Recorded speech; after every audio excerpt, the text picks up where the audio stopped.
Le fait d'être un frère ou une sœur plus âgé est accompagné d'une poignée d'avantages. Le droit de donner des ordres à quelqu'un, toujours avoir de nouveaux vêtements et, bien sûr, être plus intelligent. Attends, quoi? Oui, tu as bien entendu. Des études montrent que les enfants premiers-nés obtiennent de meilleurs résultats au test de QI. Mais si tu n'es pas l'aîné dans ta famille, pas de panique. Tu as aussi des caractéristiques assez impressionnantes. Mais quand il s'agit de vocabulaire et de lecture, les frères et sœurs aînés gagnent haut la main.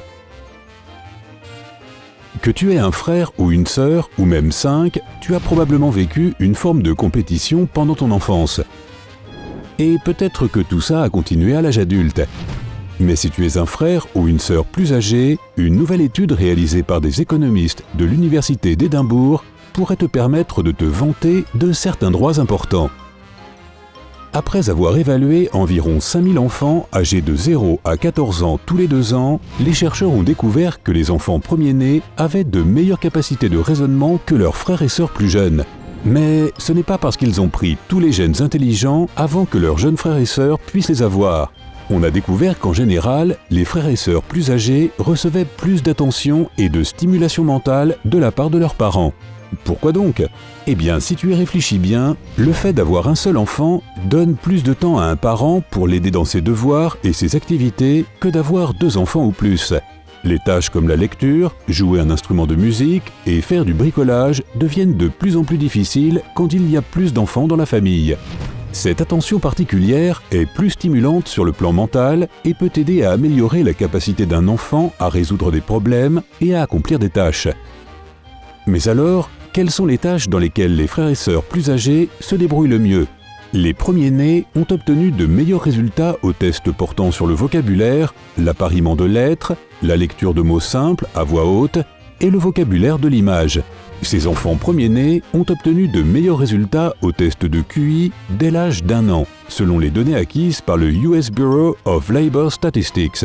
Plutôt impressionnant, pas vrai? D'accord. Mais qu'en est-il des frères et sœurs plus jeunes? Ont-ils des prédispositions liées à leur rang de naissance? Bien sûr que oui. Selon une étude des universités de Birmingham et de Reading, les jeunes frères et sœurs sont plus susceptibles de se rebeller, ce qui signifie qu'ils prennent plus de risques et peuvent accomplir de nombreuses choses dans le monde des affaires. L'étude a révélé que le plus jeune frère ou la plus jeune sœur de la famille était 49% plus susceptible d'aller loin en tant qu'entrepreneur et de devenir patron. Alors, qui donne des ordres à qui maintenant? Pas vrai les petits? Bien que de nombreuses études révèlent des avantages et des inconvénients chez les enfants et les frères et sœurs, aucune famille n'est exactement la même lorsqu'il s'agit de leur éducation. Des facteurs comme le revenu et l'environnement peuvent dicter le succès ou l'échec des enfants dans la vie, de sorte que ces résultats peuvent varier. Mais que faire si vous êtes des frères et sœurs qui ont été élevés dans des situations inhabituelles, comme le prince Harry et le prince William de la famille royale d'Angleterre? Puisque le prince William n'a que 2 ans de plus que son jeune frangin, le prince Harry, penses-tu qu'il est plus intelligent? Bien qu'il n'y ait aucun moyen d'en être sûr, à moins d'être pote avec ses têtes couronnées, il y a des indices qui suggèrent que le prince William a peut-être un peu plus de sagesse que son petit frère. Avec la naissance imminente du premier enfant du prince Harry et de Meghan Markle, le prince William peut probablement leur donner des conseils pour les enfants, car il a de l'expérience dans ce domaine. Mais tout cela est basé sur le fait que le prince William a vécu ces choses en premier, pas nécessairement sur ses capacités mentales. Je suppose que la seule façon de le savoir est de mettre les 2 frères face à face dans un test de QI. Es-tu le frère ou la sœur aînée et te demandes-tu si tu es vraiment plus intelligent que les membres plus jeunes de ta famille? Peut-être es-tu le plus jeune d'une famille de 5 et que tu es sûr d'avoir hérité de toute l'intelligence de ta famille. Quoi qu'il en soit, il existe de nombreuses façons de te tester pour voir si tu es vraiment le plus intelligent dans ta famille. Voici quelques éléments qui peuvent indiquer que tu es un petit intello. Tu es inquiet. As-tu constamment l'impression d'avoir oublié quelque chose? Est-ce que tu stresses au quotidien pour savoir si les membres de ta famille vont bien? Je déteste te l'annoncer, mais ça veut peut-être dire que tu es un peu inquiet, même si le fait que tu te fasses du souci tout le temps peut devenir ennuyeux pour ton entourage, et même pour toi-même, cela peut être un signe que tu es très intelligent. Une étude réalisée en 2015 par le docteur Alexander Penney psychologue, a révélé que les personnes qui s'inquiètent le plus ont obtenu de meilleurs résultats à un test d'intelligence verbale. Les gens qui s'inquiètent ont tendance à penser aux conséquences de leurs actes, ce qui est une forme de pensée critique. Alors si tu t'inquiètes de savoir si tu es intelligent ou non, continue de t'inquiéter. Tu as pris des leçons de musique quand tu étais petit. Ah, tu te souviens de l'époque des leçons de piano après l'école ? Même si tu n'étais peut-être pas très heureux de devoir y aller, tu devrais remercier tes parents de t'avoir forcé à le faire. C'est parce que des études montrent que le développement de l'enfant peut être amélioré en apprenant à jouer à un instrument de musique. Selon une étude de l'Association pour la science de la psychologie, l'éducation musicale classique peut faire beaucoup de bien à un enfant en ce qui concerne ses capacités intellectuelles. Ils ont constaté que même un mois de leçons de musique peut améliorer considérablement les résultats aux examens chez les enfants de 4 à 6 ans. Ça te fait regretter de ne pas avoir pris ces leçons de piano, non ? Tu es introverti. Tu détestes sortir le samedi soir ? Tu préfères un marathon Netflix, blotti dans ton canapé avec ton chat ? Non, tu n'es pas un loser, tu es introverti. Être introverti signifie que tu préfères passer du temps seul plutôt que d'aller à des soirées ou de passer du temps avec beaucoup de gens.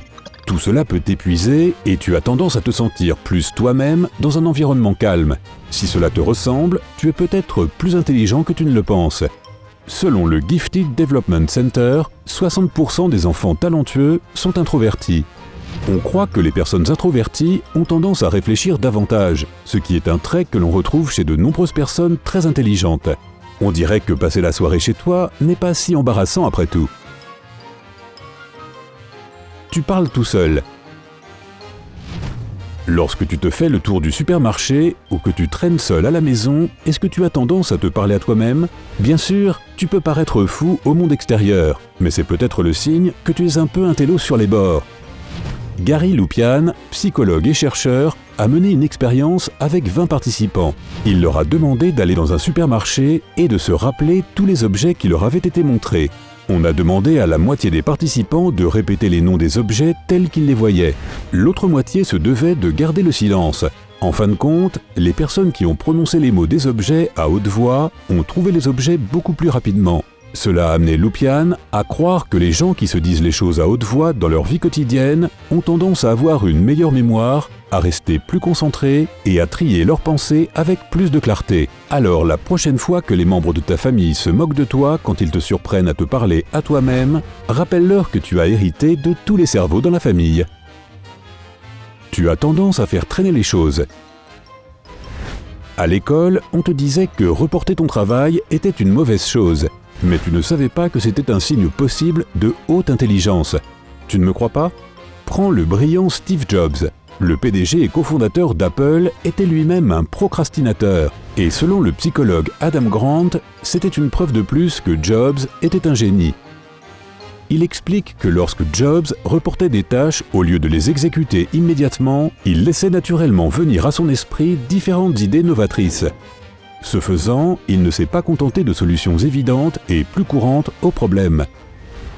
Et toi qui pensais que repousser les corvées et le travail étaient synonymes de paresse, tu ne fais que développer ton cerveau incroyablement intelligent. Tu étais le clown de la classe. Si tu aimais faire rire les gens et que tu ne pouvais pas résister à l'idée de lancer de temps en temps une bonne plaisanterie et une bonne réplique, tu pourrais être plus intelligent que la plupart. À l'Université du Mexique, une étude a révélé que l'humour peut avoir un impact sur la capacité intellectuelle et aider le cerveau et le système nerveux à rester alertes. Cela a été révélé après que les chercheurs aient demandé à 400 élèves de passer des tests sur divers sujets et de fournir ensuite des légendes humoristiques aux dessins animés. 86% des élèves qui ont obtenu de meilleures notes au test ont fait des légendes plus drôles sous les caricatures. Donc si tu peux faire rire les gens, il s'avère que tu es aussi très intelligent. Attention, double menace en vue. Penses-tu être l'une des personnes les plus intelligentes de ta famille ? C'est peut-être que tu es le frère ou la sœur aînée dans ta famille. Ou peut-être que tu es le plus jeune et que tu veux réévaluer ce point. Dis-nous tout dans les commentaires ci-dessous. N'oublie pas de cliquer sur j'aime sous cette vidéo et de la partager avec tes amis. À bientôt sur Sympa.